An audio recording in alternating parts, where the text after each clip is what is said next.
इस UFC fight night को देखने में काफी मजा आया, स्पेशली मेन इवेंट और को मेन इवेंट। तो इस वीडियो में सबसे पहले बात करते हैं हैवीवेट फाइट की। ये इनसेन हैवीवेट फाइट थी बिटवीन टाइटो इवासा एंड सर्गे पाव्लोविच। हैवीवेट्स की फाइट हमेशा से ही देखने में बहुत मजा आता है, क्योंकि हैवीवेट डिवीजन की मोस्ट ऑफ द फाइट्स में नॉकआउट्स होते हैं और इस फाइट में भी हमें इनसेन नॉकआउट देखने को मिला। राउंड 1 में 1 मिनट होने से पहले ही सर्गे पाव्लोविच ने टाइटो इवासा को नॉकआउट कर दिया। इस फाइट के बाद सर्गे पाव्लोविच 100% एक ह्यूज प्रॉब्लम है हैवीवेट डिवीजन में। फाइट की बात करें तो जैसे ही इन दोनों फाइटर्स ने कांटेक्ट किया, ये फाइट उसके कुछ ही सेकंड्स में ओवर हो गई। स्टार्टिंग ऑफ द फाइट में सर्गे पाव्लोविच ने प्रेशर किया टाइटो इवासा को केज की तरफ और एक बिग राइट हैंड से टाइटो इवासा को रॉक कर दिया। पर इन सब के बीच टाइटो इवासा ने एक बिग ओवरहैंड राइट पंच थ्रो किया जो फुल कनेक्ट नहीं हो पाया और उसके बाद टाइटो इवासा ने एक वाइड लेफ्ट हुक थ्रो किया जो काफी शॉर्ट रह गया पाव्लोविच की चिन से।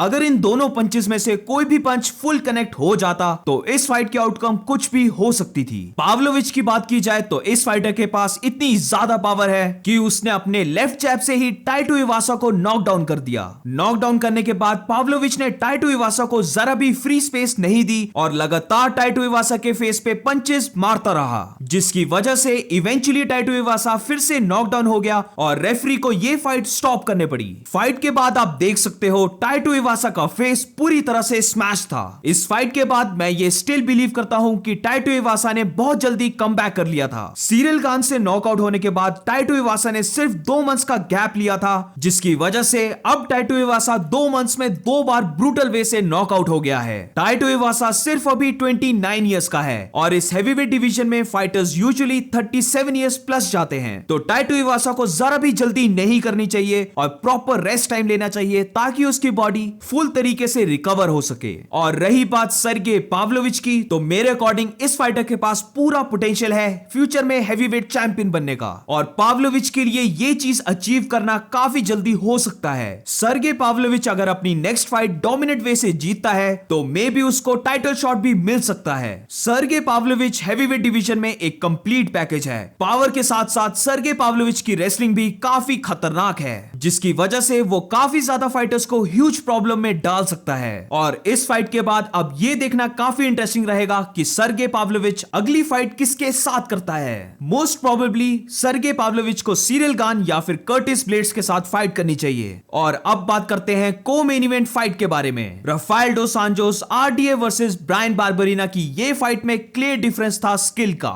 Eight 38 years of age RDA still got it. इस फाइट में आरडीए के स्किल लेवल और बार्बरीना के स्किल लेवल में ह्यूज डिफरेंस था। स्टार्टिंग ऑफ द फाइट में ही आरडीए ने टेक डाउन किया बार्बरीना को और वो काफी ज्यादा क्लोज आ गया था बार्बरीना को सबमिट करने में। अगर केज और फाइटर के बीच थोड़ी और स्पेस होती तो आरडीए अपनी लेफ्ट साइड को मूव करता और फुल तरीके से लॉक कर देता हेड एंड आर्म चोक को। राउंड 2 में भी सेम यही स्टोरी थी, पर स्टार्टिंग में बार्बरीना थोड़ा ज्यादा एग्रेसिव अप्रोच के साथ आया, पर आरडीए ने अपने सुपीरियर ग्रैपलिंग स्किल्स दिखाए, जिसकी वजह से उसने फिर से टेक डाउन किया बार्बरीना को और इस बार रेयर नेकेड चोक को अच्छे से लॉक करके बार्बरीना को फिनिश कर दिया। इस फाइट के बाद आरडीए यूएफसी केज में सबसे ज्यादा टाइम स्पेंड करने वाला फाइटर बन चुका है, पर स्टिल आरडीए की मूवमेंट और उसका स्किल लेवल ऑन पॉइंट है। विन के बाद अपने इंटरव्यू में आरडीए ने कॉल आउट किया कॉनर मैग्रेगर को, जो बिल्कुल एक परफेक्ट कॉल आउट है। आरडीए पूरा डिजर्व करता है एक बिग मनी फाइट। आरडीए और कॉनर के बीच पहले भी हिस्ट्री रह चुकी है। 7 इयर्स अगो इन दोनों के बीच फाइट को बुक किया गया था, पर उस फाइट में आरडीए इंजर्ड हो गया था और अब यूएफसी के पास फाइनली अपॉर्चुनिटी है इन दोनों की फाइट को फिर से करवाने की। तो आई रियली होप आरडीए को कॉनर मैग्रेगर फाइट मिल जाए। और इसी के साथ अब चलते हैं आज की मेन इवेंट फाइट में। ये मेन इवेंट फाइट थी between Steven Wonderboy Thomson and Kevin Holland और इस फाइट ने भी फुल डिलीवर किया।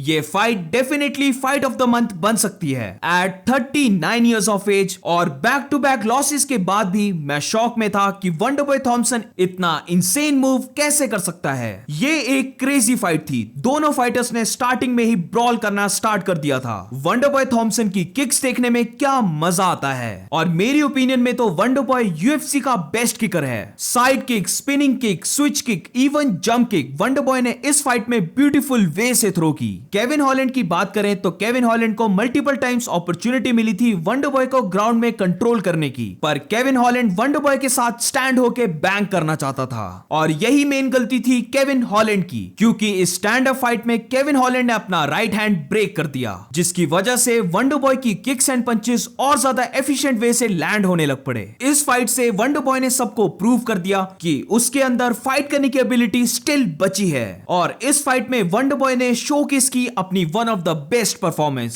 Usually wonder boy punch and move करने वाला फाइटर है, पर इस फाइट में वंडर बॉय ने डिसाइड कर लिया था कि वो फुल ऑन अटैक करेगा केविन हॉलैंड को। अपने इंटरव्यू में भी वंडर बॉय ने एक्सप्लेन किया कि वो इतना एग्रेसिव इसलिए था क्योंकि वो सबको ये प्रूव करना चाहता है कि उसके पास स्टिल एबिलिटी है टॉप टियर फाइटर्स के साथ फाइट करने की। पर केविन हॉलैंड की भी इधर दाद देनी पड़ेगी। अकॉर्डिंग टू केविन हॉलैंड, उसका हाथ राउंड 1 के एंड में टूट गया था, पर स्टिल केविन हॉलैंड ने 2 राउंड्स और किए। राउंड 3 में वंडर बॉय ने केविन हॉलैंड को पूरी तरीके से डिस्ट्रॉय कर दिया, पर स्टिल केविन हॉलैंड की चेन इतनी ज्यादा सॉलिड है कि वंडर बॉय की किक्स उसके फेस में परफेक्टली लैंड होने के बाद भी केविन हॉलैंड नॉकडाउन नहीं हुआ। राउंड 1 केविन हॉलैंड जीता, पर उसके बाद वंडर बॉय ने कंप्लीट कंट्रोल लिया फाइट का। और आप देख सकते हो इस फाइट में वंडर बॉय की स्पीड एंड एक्यूरेसी परफेक्ट थी। वंडर बॉय की भी चेन काफी इंप्रेसिव लगी, क्योंकि इस फाइट में केविन हॉलैंड ने स्टार्टिंग में काफी ज्यादा क्रैक किया था वंडर बॉय को, पर wonder boy stood his ground और फुल टेक्निकल रह के वंडर बॉय ने वन ऑफ द